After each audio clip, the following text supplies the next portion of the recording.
This airport, like all big city airports, is a busy place, with planes coming and going day and night.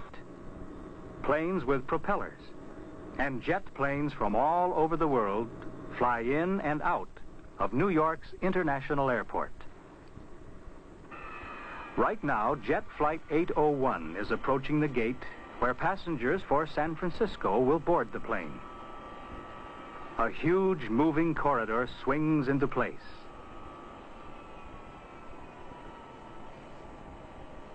It is called a jetway. Through it, passengers can board the jet plane directly from the waiting room, safely and comfortably, regardless of the weather. The airport bus is already bringing passengers for Flight 801. But Sue and Bob Allen are at the gate ahead of time. They are taking their first airplane trip alone. The passenger supervisor, Mr. Peterson, is there to help them. They can be the first passengers to board the plane, he says, as he leads them to the boarding area. Grandpa Allen is a little worried. You see, Mrs. Allen and I just couldn't make the trip to San Francisco.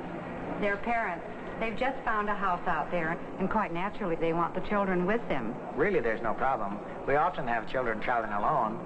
Oh, by the way, let me introduce you to our stewardess. Miss Murray, Mr. and Mrs. Allen. This is Susie and Bobby. Oh, it'll be fun having them on board. Say, it looks like you have another passenger here.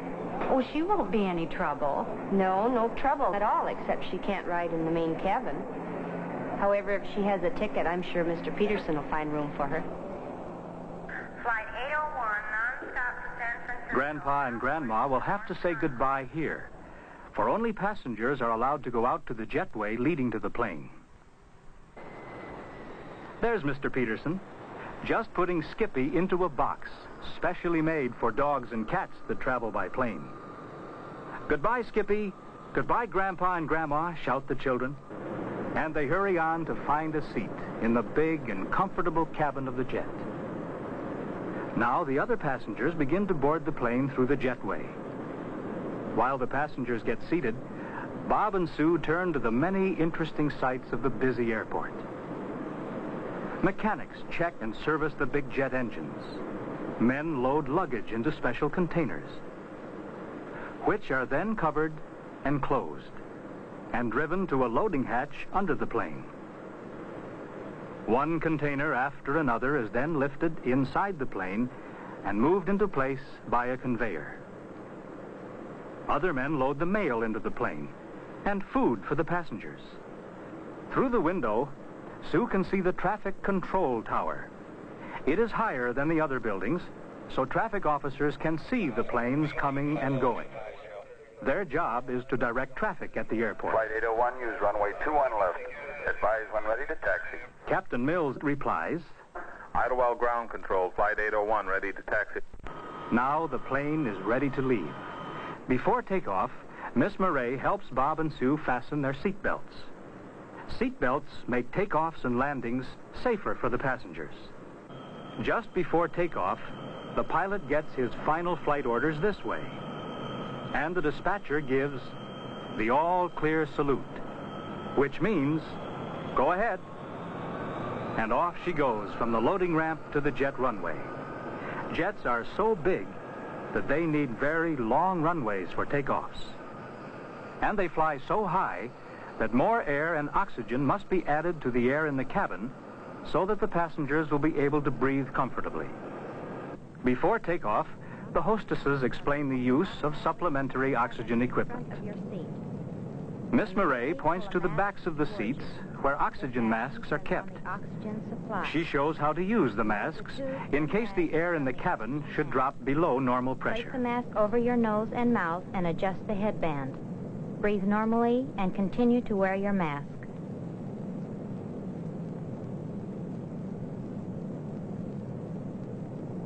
The captain pushes the throttle, and the big jet starts off. And finally, the wheels leave the ground. Oh, we're flying! We're flying! Soon they are high over the airport, the 4 jet engines working at full power. Jet engines have no propellers. The plane moves forward because burnt gases are forced out through the back of the engine. These jet engines have enough power to fly at almost 600 miles per hour. The jet is climbing higher and higher, leaving New York City far below. Captain Mills welcomes the passengers aboard. Today we're going to fly at an altitude of 28,000 feet. Our flying time will be just under 6 hours. Captain Mills, his first officer, and the flight engineer sit in the cockpit of the plane. The cockpit contains hundreds of instruments. These instruments help the pilot fly safely in the busy air lanes. Right now, the captain is setting one of the radio dials. But look who is coming. Children, would you like to have some lunch? Yes, please.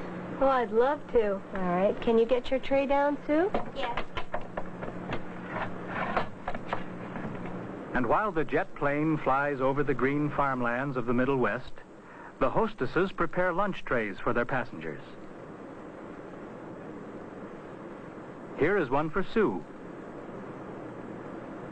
And one for Bob. See how neatly everything is arranged on the tray? Meat, vegetables, dessert, and milk. Sue is enjoying her lunch. As the passengers eat, the plane continues its westward journey over the Great Plains. Would you like to take a nap? No, thank you. Airplane seats are comfortable. You can push the backrest down and curl up. Many passengers like to take naps. But Bob and Sue have too much to see. Susan, would you like a junior stewardess pin? Oh, yes, thank you. And how would you like to be a junior pilot? Oh, I'd love to. Now Sue and Bob are glad they didn't take a nap. Look now, we're flying over Denver.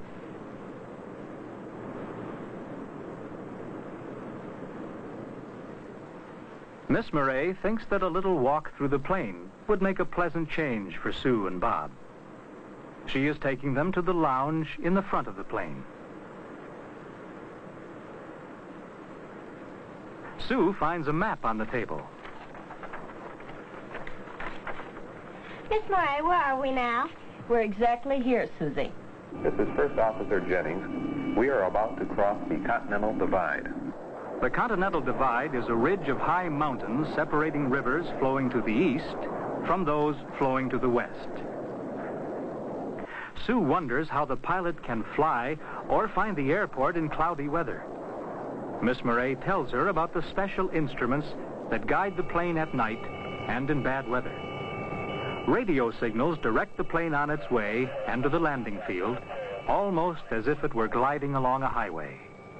The captain calls the San Francisco Center. Over Lake Tahoe at 28,000. Flight 801 cleared to Oakland Omni. Cross Sacramento at 11,000 or above.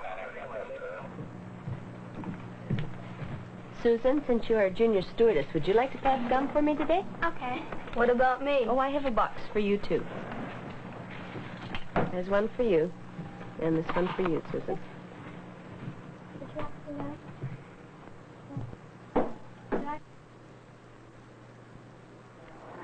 Sue and Bob's parents are at the airport well ahead of time.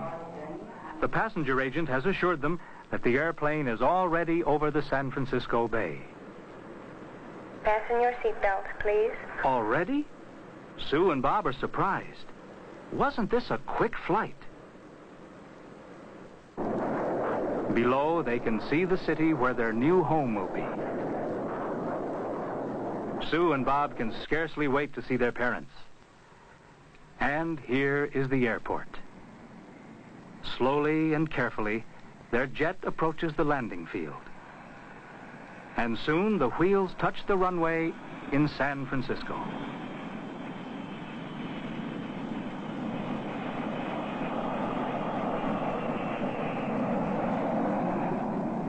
The ground control officer directs the plane to its proper gate. Flight 801 now rising, gate 5. Bye, Susie and Bob. You've been wonderful passengers. Out go Bob and Sue, running to meet their parents. And here comes Miss Murray with Skippy. Bob and Sue can't wait to tell their parents all about their first jet airplane trip. Now they understand better why people say, we live in a jet age.